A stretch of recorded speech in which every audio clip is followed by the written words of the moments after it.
ಮುಖ್ಯಮಂತ್ರಿ ಸಿದ್ದರಾಮಯ್ಯಗೆ ಮುಖ್ಯಮಂತ್ರಿ ಸಿದ್ದರಾಮಯ್ಯಗೆ ನಮ್ಮ ಕರ್ನಾಟಕ ಸರ್ಕಾರಕ್ಕೆ ಭ್ರಷ್ಟ ಸರ್ಕಾರಕ್ಕೆ ಬೇಕೇ ಭ್ರಷ್ಟ ಸರ್ಕಾರಕ್ಕೆ ಭ್ರಷ್ಟ ಅಧಿಕಾರಿಗಳಿಗೆ ಅಂಗಗಳನ್ನು ಸಂಪೂರ್ಣ ನಿರ್ಲಕ್ಷ್ಯ ಮಾಡುವಂತ ನಮ್ಮ ಕರ್ನಾಟಕ ಸರ್ಕಾರಕ್ಕೆ ನಮ್ಮ ಮಹಿಳಾ ಮತ್ತು ಮಕ್ಕಳ ಸಚಿವೆಗೆ ಮಹಿಳಾ ಮತ್ತು ಮಕ್ಕಳ ಕಲ್ಯಾಣ ಸಚಿವೆಗೆ ಕರ್ನಾಟಕ ರಾಜ್ಯ ಸರ್ಕಾರಕ್ಕೆ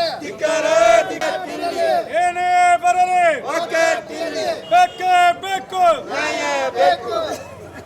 ಯಾತಕ್ಕಾಗಿ ಹೋರಾಟ ಬಜೆಟ್ನಲ್ಲಿ ಕಡೆಗಣಿಸಿದ ಸರ್ಕಾರಕ್ಕೆ ವಿಶೇಷಚೇತನರಿಗೆ ಬಜೆಟ್ನಲ್ಲಿ ಕಡೆಗಣಿಸಿದ ಸರ್ಕಾರಕ್ಕೆ ಬೇಕೇ ಬೇಕು ಯಾತಕ್ಕಾಗಿ ಹೋರಾಟ ಸರ್ಕಾರಕ್ಕೆ ಸರ್ಕಾರಕ್ಕೆ ಏನೇ ಬರಲಿ ಬೇಕೇ ಬೇಕು ಯಾತಕ್ಕಾಗಿ ಹೋರಾಟ ನ್ಯಾಯ ಬೇಕು ಹೋರಾಟ ಸಂಬಂಧ ಹೋರಾಟ ನ್ಯಾಯಕ್ಕಾಗಿ ಹೋರಾಟ ಬೇಕೇ ಬೇಕು ನ್ಯಾಯ ಬೇಕು ಸರ್ಕಾರಕ್ಕೆ ಸರ್ಕಾರಕ್ಕೆ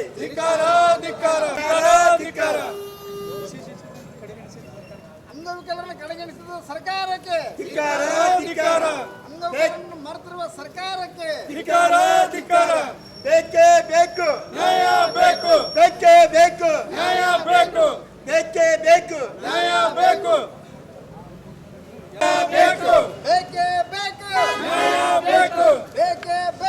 ನ್ಯಾಯ ಬೇಕು ಎಲ್ಲಿವರೆಗೆ ಹೋರಾಟ ಭ್ರಷ್ಟ ಸರ್ಕಾರಕ್ಕೆ ಭ್ರಷ್ಟ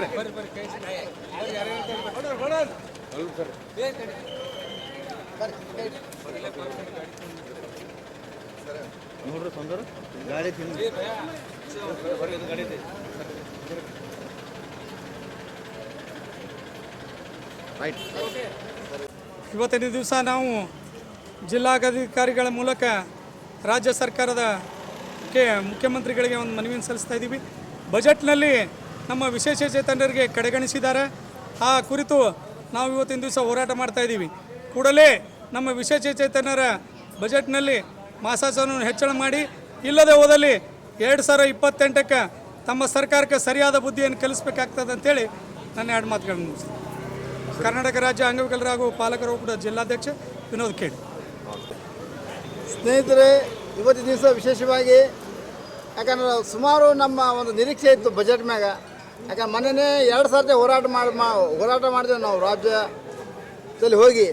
ಬಟ್ ಆದರೂ ಕೂಡ ಈ ಒಂದು ತೆಲಂಗಾಣದಾಗ ಈಗ ಆಲ್ರೆಡಿ ನಮ್ಮ ರಾಜಸ್ಥಾನದಲ್ಲಿ ಒಂದು ಆ್ಯಕ್ಟ್ ಮಾಡಿದ್ದಾರೆ ಪೆನ್ಷನ್ಗೋಸ್ಕರ. ಏನಪ್ಪ ಅಂದ್ರೆ ಯಾವ ರೀತಿ ದಿನನಿತ್ಯದ ತುಟಿ ಭತ್ಯೆ ಹೆಚ್ಚಿಗೆ ಆಗ್ತಾವ ಆ ರೀತಿಯಲ್ಲಿ ಅವ್ರ ಪೆನ್ಷನ್ ಕೂಡ ಹೆಚ್ಚಿಗೆ ಆಗಬೇಕು. ಇನ್ನೊಂದು ಅವರು ಅರ್ಜಿ ಹಾಕಪ್ಲೇ ಇಲ್ಲ. ಆ ರೀತಿಯಲ್ಲಿ ಅಲ್ಲಿ ಒಂದು ಕಾಯ್ದೆ ಮಾಡಿದಾರೆ. ಬಟ್ ನಮ್ಮ ಕರ್ನಾಟಕ ಸರ್ಕಾರದಾಗ ಆ ರೀತಿ ಯಾವುದೋ ಒಂದು ಕಾಯ್ದೆ ಮಾಡಿಲ್ಲ. ಅದಕ್ಕಾಗಿ ನಾವು ಬರುವಂಥ ನಿರ್ಮಾಣದಲ್ಲಿ ಎಷ್ಟೇ ಹೇಳಿದ್ರು ಕೂಡ ಈ ಸರ್ಕಾರ ಏನು ಮಾಡ್ತದೋ ತನ್ನ ಒಂದು ಮಂಡತನ ತೋರಿಸ್ತಾ ಇದೆ. ಹೀಗಾಗಿ ನಾವು ಏನು ಮಾಡ್ತಾ ಇದ್ದೀವಿ, ಬರುವಂಥ ದಿನದಲ್ಲಿ ನಾವು ಈಗ ಧರಣಿ ಸತ್ಯಾಗ್ರಹ ಕೊಡ್ಕೊಂಡ್ಕೆ ನಾವು ಸರ್ಕಾರಕ್ಕೆ ಎಚ್ಚರಿಕೆ ಮಾಡ್ಬೇಕಂತ ಹೇಳಿ ನಾನು ಮಾತು ಮುಗಿಸ್ತಿದ್ದೀನಿ. ಅಶೋಕ್ ವಾಲಿಕಾರ್, ಕರ್ನಾಟಕ ರಾಜ್ಯ ಅಂಗವಿಕಲರ ಹಾಗೂ ಪಾಲಕರ ಒಕ್ಕೂಟದ ಜಿಲ್ಲಾ ಪ್ರಧಾನ ಕಾರ್ಯದರ್ಶಿಗಳು.